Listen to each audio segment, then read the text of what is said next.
छेवीं class के प्यारे विद्यार्थियों 21 ਸਤੰਬਰ ਤੋਂ PAS ਟੈਸਟ ਹੋਣ ਜਾ ਰਿਹਾ ਹੈ।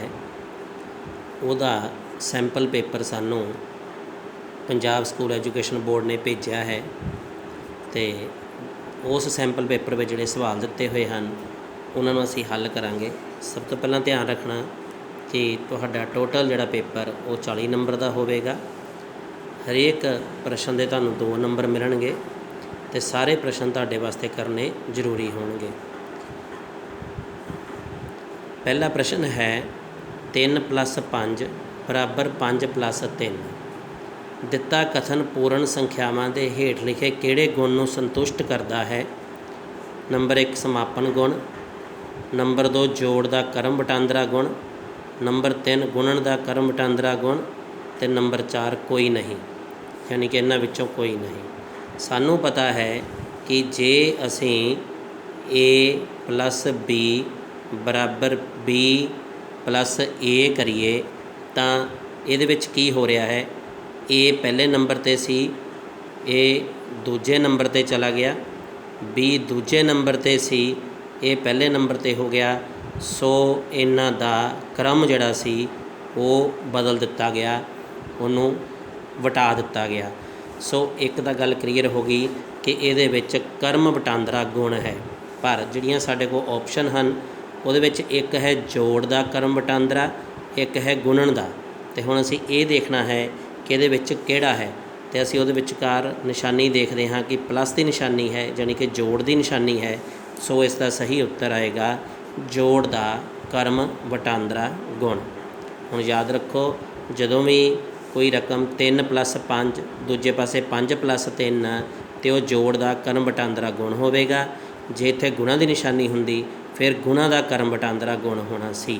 ਅਤੇ ਇਸ ਦੇ ਨਾਲ ਹੀ ਇੱਕ ਚੀਜ਼ ਹੋਰ ਯਾਦ ਰੱਖੋ ਕਿ ਜੇਕਰ A + B + C = A + B + C ਆ ਜਾਵੇ, ਯਾਨੀ ਕਿ B ਅਤੇ C ਨੂੰ ਪਹਿਲਾਂ ਜੋੜ ਕਰਨਾ, A ਨੂੰ ਬਾਅਦ ਵਿੱਚ, A ਅਤੇ B ਨੂੰ ਪਹਿਲਾਂ ਜੋੜ ਕਰਨਾ, C ਨੂੰ ਬਾਅਦ ਵਿੱਚ। ਅਤੇ ਇਸ ਗੁਣ ਨੂੰ ਅਸੀਂ ਕਹਿੰਦੇ ਹਾਂ ਸਹਿਚਾਰਤਾ ਗੁਣ। ਸਹਿਚਾਰਤਾ ਗੁਣ। ਅਤੇ ਜੇ ਹੁਣ ਇਹਦੇ ਵਿੱਚ ਵੀ ਜੋੜ ਦੀ ਨਿਸ਼ਾਨੀ ਹੋਵੇ ਤਾਂ ਜੋੜ ਦਾ ਸਹਿਚਾਰਤਾ ਗੁਣ, ਜੇ ਗੁਣਾ ਦੀ ਨਿਸ਼ਾਨੀ ਹੋਵੇ ਤਾਂ ਗੁਣਾ ਦਾ ਸਹਿਚਾਰਤਾ ਗੁਣ। ਸੋ ਬੱਚਿਓ, ਤੁਹਾਨੂੰ ਇਹ ਪਤਾ ਲੱਗ ਗਿਆ ਹੋਵੇਗਾ ਕਿ ਜਿੱਦਾਂ 3 + 5 5 + 3 ਹੈ, ਇਹ ਹੈ ਕਰਮ ਵਟਾਂਦਰਾ ਗੁਣ ਅਤੇ ਇਹਦੇ ਵਿਚਕਾਰ ਜੋੜ ਦੀ ਨਿਸ਼ਾਨੀ ਹੈ, ਸੋ ਹੈ ਜੋੜ ਦਾ ਕਰਮ ਵਟਾਂਦਰਾ ਗੁਣ। ਅਤੇ ਜੇ ਇਸ ਤਰ੍ਹਾਂ ਆ ਜਾਵੇ A + B + C 2 ਰਕਮਾਂ ਪਿਛਲੀਆਂ ਦਾ ਜੋੜ ਕਰਨਾ, ਫਿਰ ਪਹਿਲੀ ਰਕਮ ਜੋੜਨੀ, ਪਹਿਲੀਆਂ 2 ਜੋੜਨੀਆਂ, ਫਿਰ ਤੀਜੀ ਜੋੜਨੀ, ਇਸ ਨੂੰ ਕਹਿੰਦੇ ਆ ਸਹਿਚਾਰਤਾ ਗੁਣ। ਹੁਣ ਅਸੀਂ ਦੇਖਦੇ ਹਾਂ ਦੂਜਾ ਸਵਾਲ।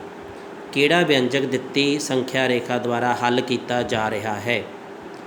ਹੁਣ ਦੇਖੋ, ਇਹਦੇ ਵਿੱਚ ਸਭ ਤੋਂ ਪਹਿਲਾਂ ਸੰਖਿਆ ਰੇਖਾ 655 ਤੋਂ ਸ਼ੁਰੂ ਹੋਈ, ਉਹਦੇ ਵਿੱਚ 100 ਜੋੜ ਦਿੱਤਾ, 100 ਜੋੜਿਆ ਅਤੇ 755 ਆ ਗਿਆ, ਫਿਰ 80 ਜੋੜੇ 835 ਆ ਗਿਆ, ਫਿਰ 4 ਜੋੜੇ 839 ਆ ਗਿਆ। ਸੋ ਕੀ ਹੋ ਰਿਹਾ ਹੈ? 655 ਵਿੱਚ ਪਹਿਲਾਂ 100 ਜੋੜੇ, ਫਿਰ 80 ਜੋੜਿਆ, ਫਿਰ 4 ਜੋੜਿਆ, ਯਾਨੀ ਕਿ ਟੋਟਲ ਹੋ ਗਿਆ 184। 655 ਵਿੱਚ ਟੋਟਲ ਜੋੜ ਹੋਇਆ 184, ਅਤੇ ਸੋ ਫਿਰ B ਪਾਰਟ ਸਹੀ ਹੈ। 655 ਦੇ ਵਿੱਚ 184 ਨੂੰ ਜੋੜਿਆ ਜਾ ਰਿਹਾ ਹੈ। ਤੀਜਾ ਸਵਾਲ, ਇਹਨਾਂ ਵਿੱਚੋਂ ਕਿਹੜੀ ਸੰਖਿਆ ਭਾਜ ਹੈ? ਸਾਨੂੰ ਪਤਾ ਹੈ ਕਿ ਜਿਹੜੀ ਸੰਖਿਆ ਅਭਾਜ ਹੁੰਦੀ ਹੈ ਉਸ ਦੇ ਸਿਰਫ 2 ਗੁਣਨਖੰਡ ਹੁੰਦੇ ਹਨ। ਸਿਰਫ 2 ਗੁਣਨਖੰਡ, ਇੱਕ ਅਤੇ ਇੱਕ ਉਹ ਸੰਖਿਆ ਆਪ। ਅਤੇ ਹੁਣ ਅਸੀਂ ਦੇਖੋ ਇਹਨਾਂ ਨੂੰ ਚੈੱਕ ਕਰਦੇ ਹਾਂ। ਜਿਹੜਾ 7 ਹੈ ਉਹਨੂੰ 1 7 7 ਹੀ ਲਿਖਿਆ ਜਾ ਸਕਦਾ ਹੈ, ਸੋ ਇਹ ਸੰਖਿਆ ਅਭਾਜ ਹੈ। ਇਸੇ ਤਰ੍ਹਾਂ 23 ਨੂੰ ਅਸੀਂ 23 ਏਕਮ 23 ਲਿਖ ਸਕਦੇ ਹਾਂ, ਇਹ ਵੀ ਅਭਾਜ ਹੈ। ਪਰ ਜਿਹੜਾ 81 ਹੈ ਉਸ ਨੂੰ ਧਿਆਨ ਨਾਲ ਦੇਖੋ, 81 ਏਕਮ 81, ਫਿਰ 27 ਤੀਆ 81, ਫਿਰ 9 9 81। ਸੋ ਇਹ ਸੰਖਿਆ ਅਭਾਜ ਨਹੀਂ ਹੈ, ਇਹ ਸੰਖਿਆ ਭਾਜ ਹੈ। ਇਸੇ ਤਰ੍ਹਾਂ 93 ਨੂੰ ਚੈੱਕ ਕਰਦੇ ਹਾਂ ਤਾਂ 93 ਏਕਮ 93, 31 ਤੀਆ 93। ਓਕੇ, ਇਸ ਦਾ ਮਤਲਬ ਇਹ ਵੀ ਸੰਖਿਆ ਜਿਹੜੀ ਉਹ ਅਭਾਜ ਨਹੀਂ ਹੈ, ਇਹ ਵੀ ਸੰਖਿਆ ਕੀ ਹੈ? ਭਾਜ। ਹੁਣ ਇਸ ਵਿੱਚ A B C D ਵਿੱਚੋਂ 2 ਆਪਸ਼ਨ ਜਿਹੜੇ ਹਨ ਉਹ ਭਾਜ ਹਨ, ਪਰ ਪੇਪਰ ਵਿੱਚ ਤੁਹਾਨੂੰ ਇੱਕ ਹੀ ਆਵੇਗਾ। ਅੱਗੇ ਹੈ ਚੌਥਾ ਸਵਾਲ। ਹੇਠਾਂ ਦਿੱਤੀਆਂ ਸੰਪੂਰਨ ਸੰਖਿਆਵਾਂ ਦਾ ਵੱਧਦਾ ਕ੍ਰਮ ਹੋਵੇਗਾ देखो सानू संख्यावां दित्तियां हन 5 -6 -8 0। सब तो पहला असी एक संख्या रेखा के उपर देखते हाँ इत्थे 0 सज्जे पासे प्लस वाली रकमां 1 2 3 4 5, फिर इधरले पासे खब्बे पासे -1 -2 -3 -4 -5 -6 -7 ਤੇ -8। ਹੁਣ देखो सब तो पहला असी की करना है वधदा क्रम। याद रखो जदों भी वधदा क्रम कवे तो असी सज्जे पासे जाना है, तो जे सानू घटदा क्रम कहा गया तो फिर असी खब्बे पासे जाना है, संख्या रेखा के खब्बे पासे। पर हुण सानू वधदा क्रम क्या है, इस करके असी संख्या रेखा के सज्जे पासे जावांगे। तो सज्जे पासे जाते हुए सब तो पहला सानू -8 मिल गया, फिर -6 मिल गया, फिर सानू 0 मिल गई, तो लास्ट में सानू 5 मिल गया। सो फिर सही क्रम की होएगा -8 -6 0 5 -8 -6 0 5। सो सी पार्ट जिहड़ा है वो साडा सही है। इस तरह ही जे आपां अगले सवाल देखिए, हुण पंजवां सवाल है 1/7 - 1/8 नूं हल करन दा सही तरीका है।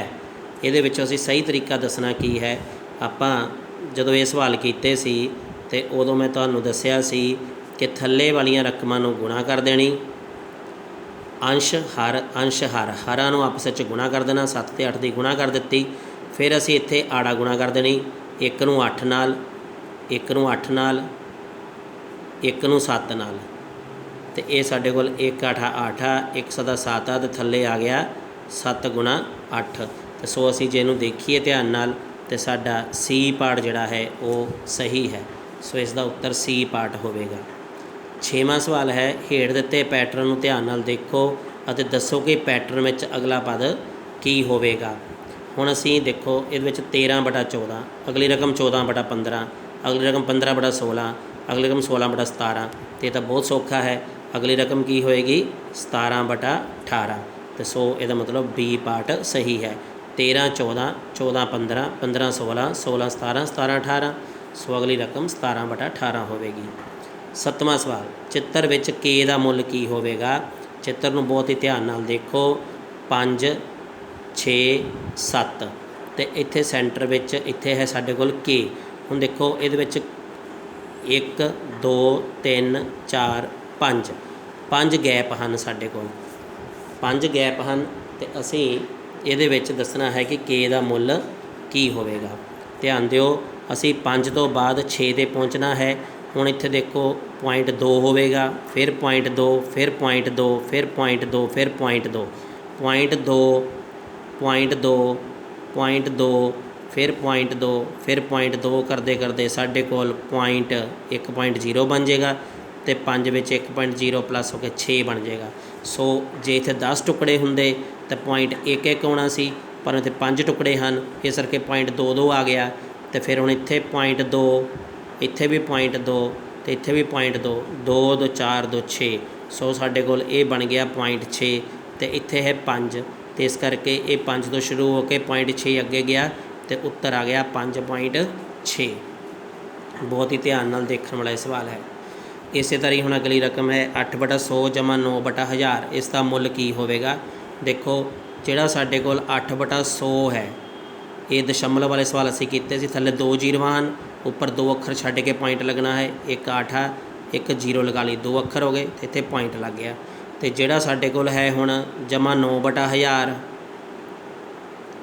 उहदे विच देखो 3 0, 3 अखर छड्ड के पॉइंट लगना, 1 9, 1 0 1 0, 3 अखर हो गए, तो इत्थे साडे कोल पॉइंट लग गया। सो एक ये आ गया साडे कोल 0.08, तो आ गया साडे कोल 0.09, तो असीं हुण इन्हां दा जोड़ करना है। 0.08 पॉइंट थले पॉइंट रखना है, 009, जिथे कुछ ना हो इत्थे 0। सो ये 9 आ गया, 8 आ गया, 0 0.089, 0.089 यानी कि ए पार्ट सही है। अगे है 9वां सवाल 50 का रोमन संख्या अंक की होवेगा। ये असीं अपनी किताब में पढ़े हुए हैं कि जिहड़ा अखर एल है वो 50 नूं दर्शाउंदा है, जिहड़ा एक्स है वो 10 नूं दर्शाउंदा है, वी 5 नूं दर्शाउंदा है, ਤੇ C ਜਿਹੜਾ ਹੈ ਉਹ 100 ਨੂੰ ਦਰਸਾਉਂਦਾ ਹੈ। ਸੋ ਸਾਨੂੰ ਉਹਨੇ 50 ਪੁੱਛਿਆ ਸੀ, ਇਸ ਕਰਕੇ ਅਸੀਂ ਉੱਤਰ L ਦੇਵਾਂਗੇ। ਅੱਗੇ ਹੈ 40 ਮਿੰਟ 1 ਘੰਟੇ ਦੀ ਕਿਹੜੀ ਭਿੰਨ ਹੈ। 40 ਮਿੰਟ 1 ਘੰਟੇ ਦੀ ਕਿਹੜੀ ਭਿੰਨ ਹੈ। ਦੇਖੋ ਅਸੀਂ 40 ਮਿੰਟ ਨੂੰ ਦੱਸਣਾ ਹੈ 1 ਘੰਟੇ ਵਿੱਚੋਂ, ਅਤੇ ਜਿਹੜਾ 40 ਮਿੰਟ ਹੈ ਉਹ ਇੱਦਾਂ ਹੀ ਰਹੇਗਾ, ਅਤੇ 1 ਘੰਟੇ 'ਚ 60 ਮਿੰਟ ਹੁੰਦੇ ਹਨ। ਫਿਰ ਹੁਣ ਅਸੀਂ ਇਹਨੂੰ ਸਰਲ ਕਰਾਂਗੇ। ਸਰਲ ਕਰਦੇ ਫਿਰ ਦੇਖਦੇ ਹਾਂ ਕਿ 10 ਚੌਕਾ 40, 10 ਛੀਕਾ 60, 10 ਨਾਲ 10 ਕੱਟੇ ਗਏ। ਹੁਣ ਸਾਡੇ ਕੋਲ ਬਚਿਆ 4/6। ਇਸ ਨੂੰ ਅਸੀਂ ਹੋਰ ਸਰਲ ਕਰ ਸਕਦੇ ਹਾਂ। 2 ਦੂਣੀ 4, 2 ਤੀਆ 6, 2 ਨਾਲ 2 ਕੱਟੇ ਗਏ ਅਤੇ ਉੱਤਰ ਆ ਗਿਆ 2/3। ਸੋ ਅਸੀਂ C ਪਾਰਟ 3 ਨੂੰ ਟਿਕ ਕਰ ਦੇਵਾਂਗੇ। ਇਹ ਸੀ ਸਾਡੇ ਪਹਿਲੇ 10 ਸਵਾਲ, ਅਤੇ ਬਾਕੀ 10 ਸਵਾਲ ਅਗਲੀ ਵੀਡੀਓ ਵਿੱਚ ਦੇਖੋਗੇ।